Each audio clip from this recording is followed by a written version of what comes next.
Hello mga B! Hello sa inyong lahat. Ito na naman tayo sa ating panibagong videos for today. So ano nga bang purpose ng aking video na to? So gusto ko lang sanang ipaalam sa inyo na meron po tayong ways para maprotektahan ang ating mga Atomy card sa physical store at saka sa online store. Kasi nga, 'di ba, nakakatakot magkaroon ng card, baka mamaya biglang may mag-swipe na hindi mo kilala, baka receive ka na lang ng text na your card has been purchased keme-keme, mga ganun ba? So, paano ba natin magpoprotektahan? Ito ang pinakagusto kong feature ng Atomy. Panoorin nyo pa ang aking tutorial. Siyempre, walang iba. Pupunta po ulit tayo sa ating Atomy app. Pagka-open po ng Atomy app, i-click nyo po yung manage.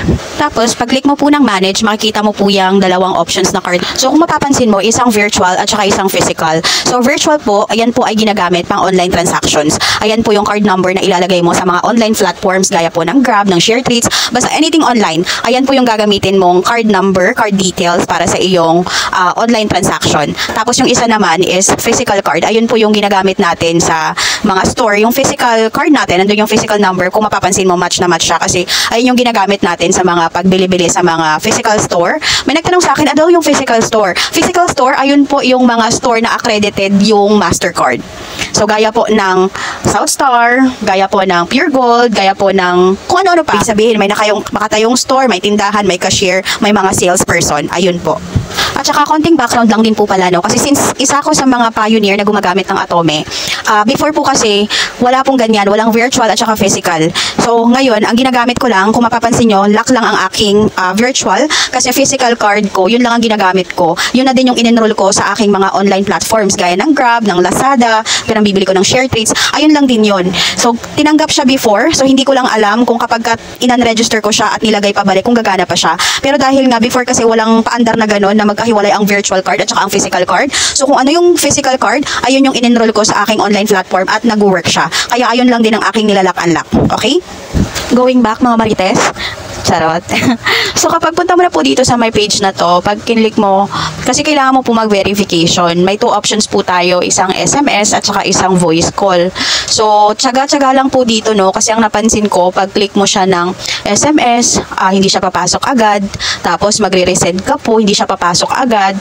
Tapos magka-try ka mag-call, wala pa din. Tapos balik ka naman sa SMS. So medyo tsagaan lang kasi parang nagluloko yung system.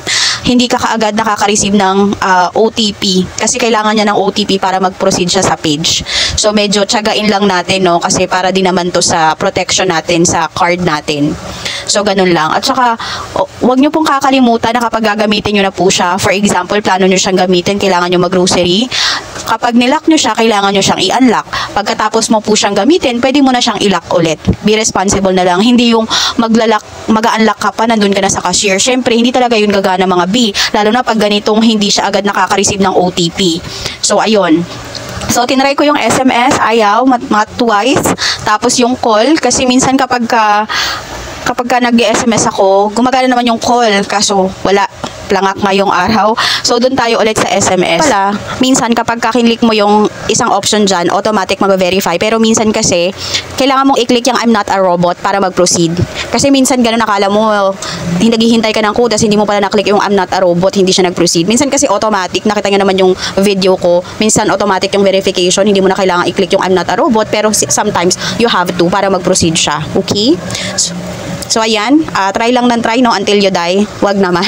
Pero ito, naka-receive na ako ng SMS dito sa mga parting ito. Pag tiningnan nyo, ayun yung SMS ko. So, kailangan ko na lang siyang ipasok. Tapos, ito na nga po, yan. I-click nyo lang naman yung lock. Then, magkakaroon po yan ng pop-up. Ipipindutin nyo lang po doon yung yes or no, kung ano ba talagang trip mo, no. Tapos, same process po ng pag-unlock. Yan lang po yun. Okay? So, ganun lang po yun kasimple at napakalaking tulong para hindi ka mag-alala yun ng card mo magamit ng ibang tao online o kaya naman malaglag yung wallet mo tapos nandun yung card mo o kaya gamitin sa physical store. Though, minsan kasi daw, sabi nila, gumagana siya pag credit.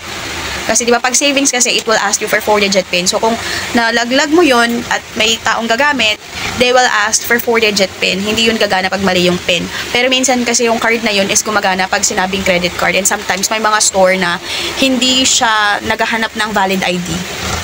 Yun. So ganun lang po. I hope this helps and please like, follow, and share my page po for more. Bye!